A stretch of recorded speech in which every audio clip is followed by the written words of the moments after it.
Armstrong. Thank you, Mr. Chairman. We've heard several times today that we have to examine all of this in the totality of the circumstances, and I also would encourage everybody to read Volume 1. I'd encourage everybody to read the report. I'm on like my fourth time through it. I will admit I'm doing it by audiobook now. Well, I get to drive a lot in North Dakota, but I think how the witnesses, the tepidness to the answers regarding Volume 1 of the report speak volumes about where we're at in relation to this report. There's 22 months, 2 years, hundreds of hours investigated, and all started under the basis of collusion. We've read some tweets from some of our witnesses and those things, and we get to the point, and there is no collusion or conspiracy, which is the legal version of what collusion would be in this example. And I think that's important. Not a single member of the President Trump's family has been indicted. The indictments that actually came out of the Mueller investigation, with the exception of 25 Russians, which is purely symbolic because we're never going to get those indictments served, are unrelated financial crimes, tax fraud, campaign finance, lying to Congress. Only once, not twice. We haven't brought Mr. Cohen in for the second time of lying to Congress yet.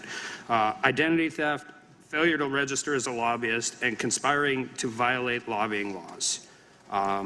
And then several obstruction and lying to investigators, and I've read all of those lying to investigators charges as well. So I guess my question for Mr. Malcolm, when we are talking about dealing with this in the totality of the circumstances, how important is not having the underlying crime of conspiracy when we look at these obstruction charges? Well, I certainly think it's a very important factor in terms of what would motivate the president to do what he did. He was being bedeviled by allegations that he knew to be false, and it was casting upon the legitimacy of his president and impeding his ability to govern. He had no problem looking into Russian interference in the election. I disagree, with all due respect to the characterization by Professor McQuaid about what he was asking Bob Mueller to do, but he clearly wanted Jim Comey to say that he wasn't involved in any kind of conspiracy or collusion, and he was frustrated by the ongoing cloud over his presidency.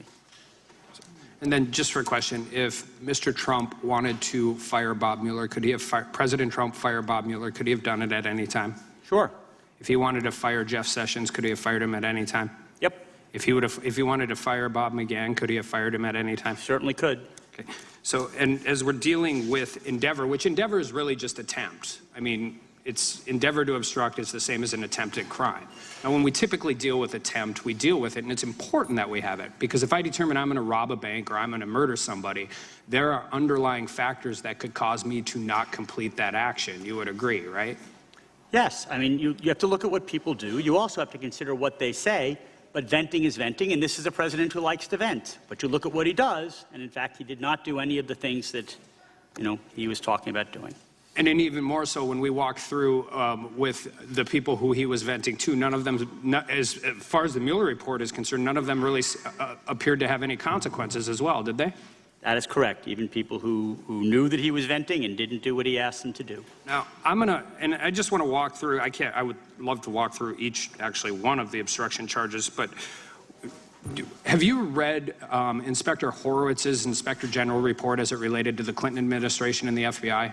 In a while, but yes. And you would agree that Mr. Horowitz found a ton of bias and impure acts, or at least thoughts. I mean, we have text messages, some of those are salacious, have made the news, conducted by the FBI agents, right? Regrettably, he did.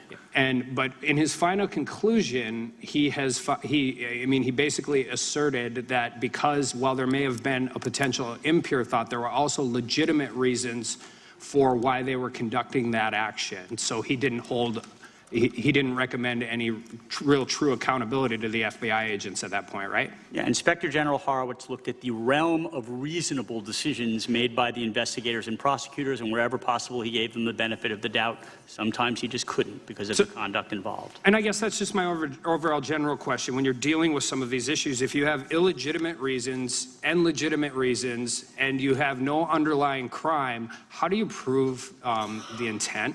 Well, that is precisely the danger here, because you are talking about trying to determine what is an illegitimate or legitimate motive for core presidential discretionary actions. It's easy to do in the face of facially criminal conduct, such as paying a bribe or witness tampering or threatening a witness, but not with respect to the actions that the president undertook here, whether you like them or not.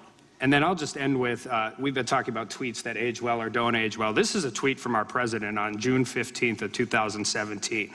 They made up a phony collusion with the Russian story, found zero proof, so now they go for obstruction of justice on the phony story. Nice. So with that, I'll yield back.